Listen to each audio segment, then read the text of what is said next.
тържествената церемония по случай новата академична учебна година в Биологически факултет. Един от най-престижните факултети и на първо място в рейтинговата система в областта на биологичното образование в нашата страна. Позволете ми от ваше име да приветствам с добре дошли нашите скъпи гости. Член-кореспондент професор Иван Илчев, ректор на Софийския университет.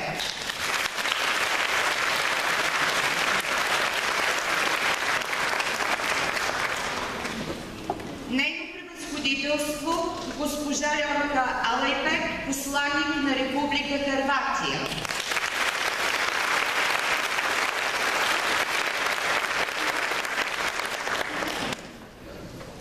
Гражданското сдружение епископ Йосиф Штросмайер в лицето на неговия председател господин Трифон Павлов.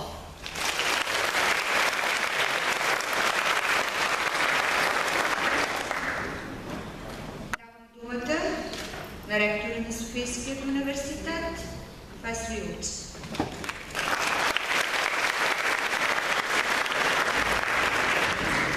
Уважаема госпожо Декан, уважаеми колеги, ваше превъзходителство, за мен винаги е удоволствие да присъствам на първия учебен ден на всеки факултет, когато виждам толкова много лица, окрилени от щастие и не знаещи какво ви очаква. А ви очаква учене. Здраво учене. Надявам се, и това го казвам не случайно. Преди година, при една от обиколките ми в страната, ме срещна, каза се, ръководителка на областна инспекция образование, който ме помоли, попитаме как би могъл сини да се прехвърли от еди кой си университет, да не казах университета, в нашия университет. И казах, че това е много трудно. И я попитах, добре, защо момчето не е кандидатствало в самото начало в Софийския университет. По-добре беше. И го оплаши се, при вас много случи. Така че пожелавам да бъдете по-смели и да не се страхувате. Още повече ще сте избрали специалности, които вероятно ще бъдат сред най-важните в нашето столетие. Защото на увеличаващото се население на нашата земя и трябва вашите умения. Не се съмнявам, че вашите преподаватели ще ви предадат най-хубавото, това най-доброто от това, което знаете. Успех!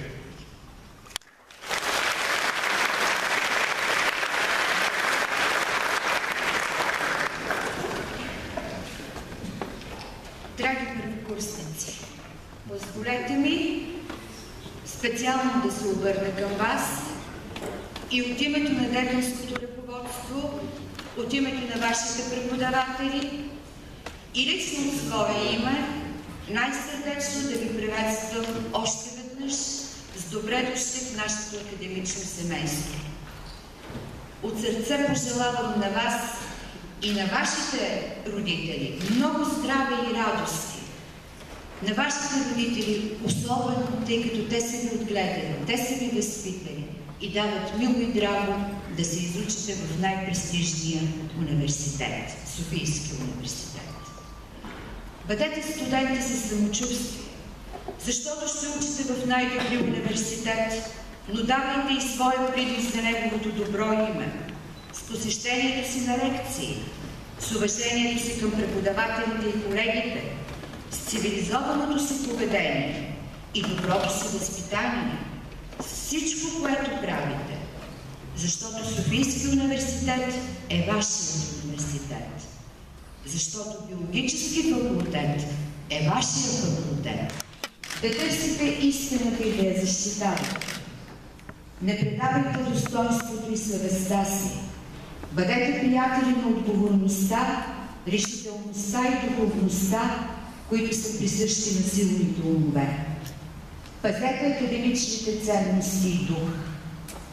Учете с отговорност за своето бъдеще и с убеждение, че невежеството, некомпетентността, безотговорността са вашите врагове. Не се предавайте пред изпитанията, защото тяхното преодоляване е безценен житейски урок. Не се предавайте пред трудностите и разочарованията, не се отчаивайте от неуспехите.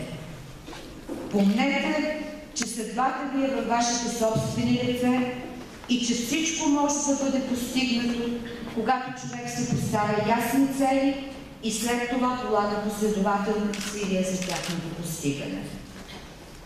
Бъдете трудолюбиви и не робувайте на инстинктите, а използвайте ума си.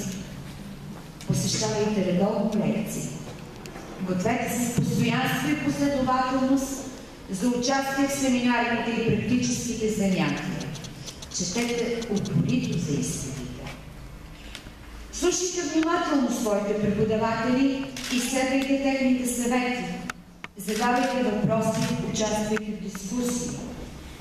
Използвайте разумно скъпоценните и неповторими часове и дни на младостта си. Следвайте мечтите си.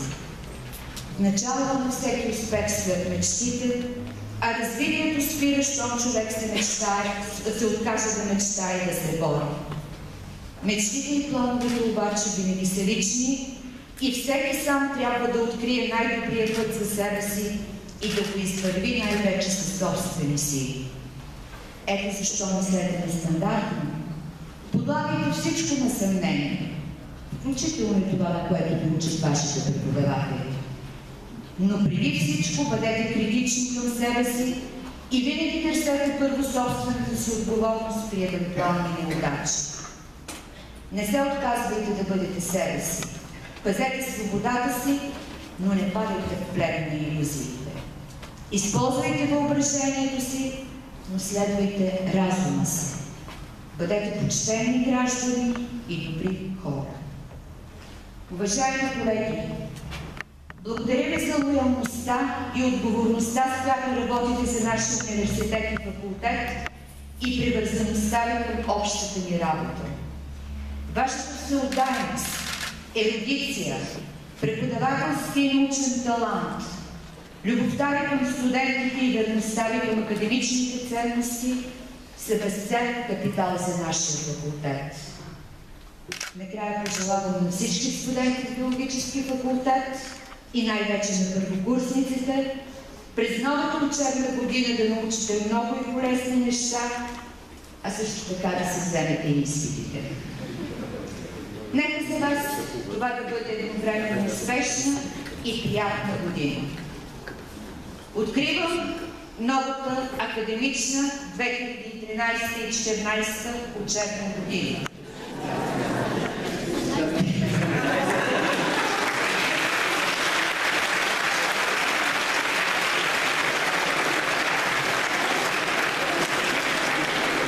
Биологически факултет. Аз съм декана Мария Лужакова. С мен често ще се срещате. Кабинетът ми винаги е отворен за вас. Така че всяко време сте добре дошли. Доцент доктор Стоян Шишков, заместник декан. И то точно за бакалаври. Той е човека, с когото най-много ще имате работа. Професор доктор Венета Капчина,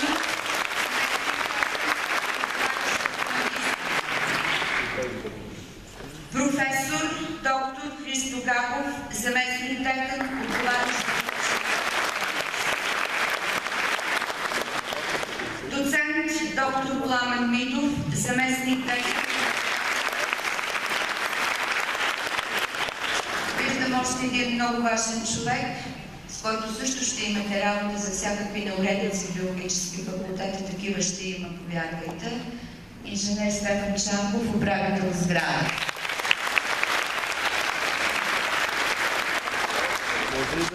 Искам да ви представя много съществена част от нашия факултет, без която не можем и с която също много често ще се срещате.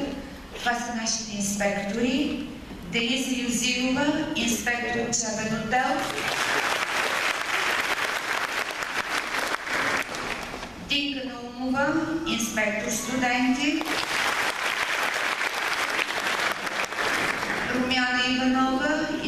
инспектор и Екатерина Апелиева, инспектор следдипломна квалификация и докторант.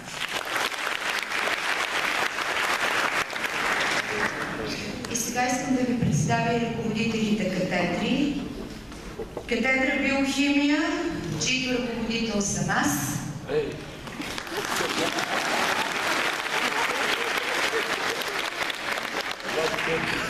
Катедра биофизика и радиобиология, доцент доктор Валентина Ганева.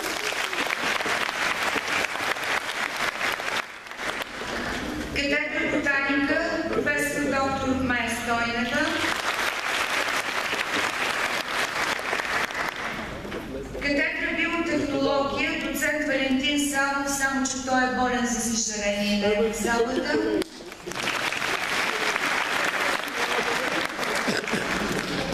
Катедра генетика, доцент доктор Светослав Димов.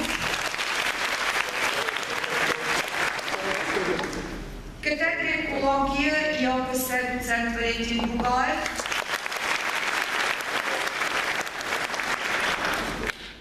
Катедра зоология и антропология, доцент Елена Ташкова. Катедра методика на обучението по биология, временно изпълняващ длъжността доцент Пламен Митов. Катедра обща и промишлена микробиология, професор доктор Петка Мошева.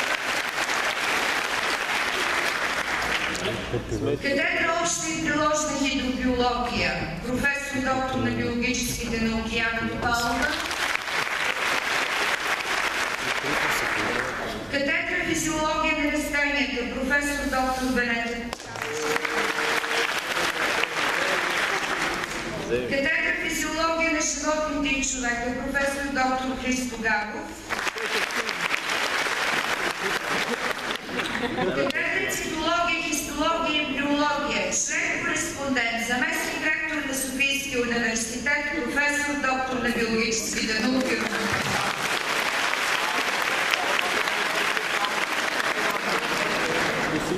И лаборатория, токсикология, доцент Стоян Шишков. Сред нас са и някои много заслужили наши професори. Ако изпусна някой, прощавайте, колеги, професор Венета Грудева. Тя е човека, който отговаря за всичките Erasmus програми, те не са никак малко на брой, така че ще имате възможност да се запознаете с нея, възможностите, които ви се предлагат. Професор Мария Шишенова, бивш ръководител катедра зоология.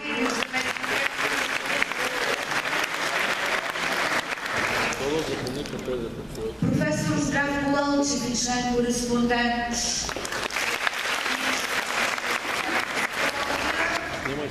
И сигурно пропускам някой, но вие ще се запознаете по време на обучението през следващите 4 години.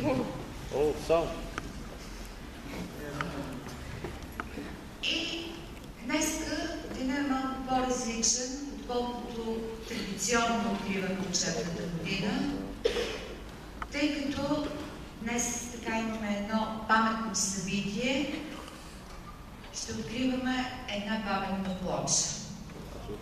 Това, че биологически факултет е постигнал много и стои здраво на земята, и за това, че е първи в образованието по биология в страната, се дължи на факта, че в факултета винаги са се уважавали традициите и иновациите са вървяли ръка за ръка. Познаването на историята не е просто поглед в миналото, а е стъпка в бъдещето.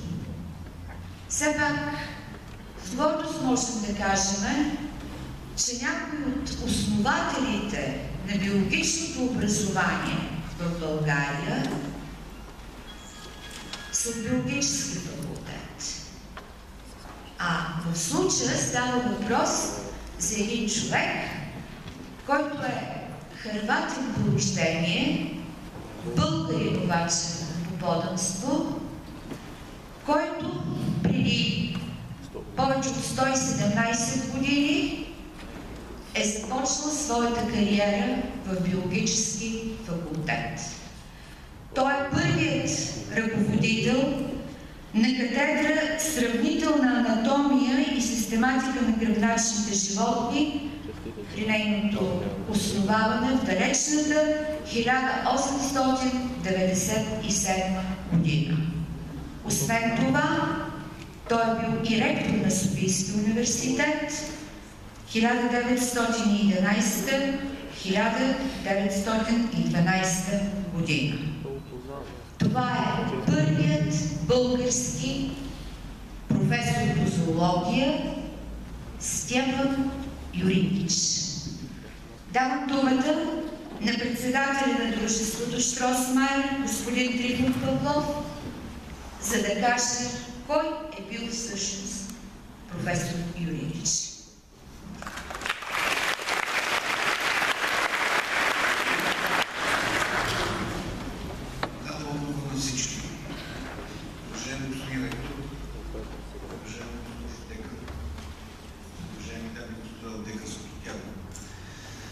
За мен е една изключителна чест, че имам възможността да присъствам и да бъда съпричастен към това събитие, което аз смятам, че е нещо много важно, което правим.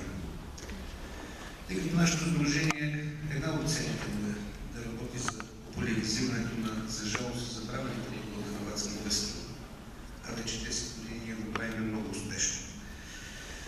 Аз не мога да бъда вечовик като господин ректора и затова така си позволявам да ползвам литература по въпроса, която е написана от хора, които са много по-вещи от мен и много по-умни, разбира се. Ще се постарая така в кратките 10 минути да ви запозная кой е Стефан Юринич.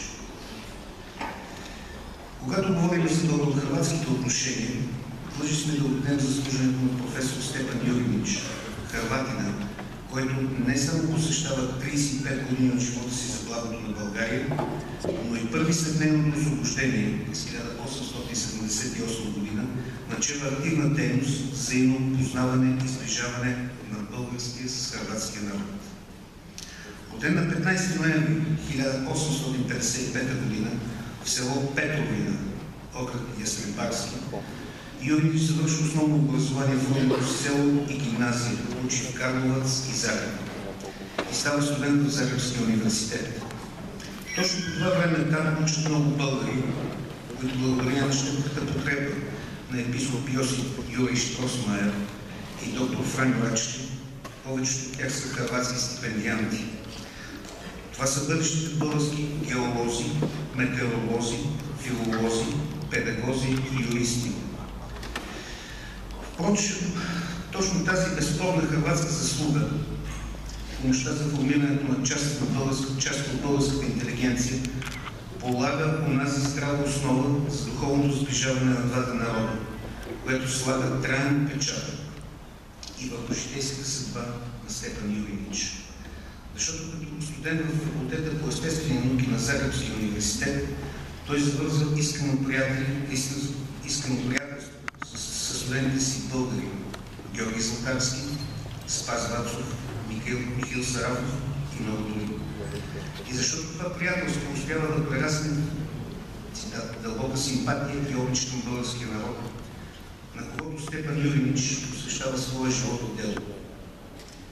Още преди да се завърна в отечеството си, за да станат пионери в напредъка на българската просвета и наука, българските приятели на Стефан Юринич го увещават да замине заедно с тях за България, където имаш широко и благодатно поле за изява и амбициозно и образовани млади хора. И как да не вярваме в намесена съдбата, тъй като заради политическата си дейност по време на парламентарните избори Юринич е уволнен като учител в гимназията в Божидар. Още през 1881 година той прави решителната крачка. Пише молбата от Министерството на народното просвещение в София, а началник на средните училища там по това време е неговия приятел и състудент Спас Вацов.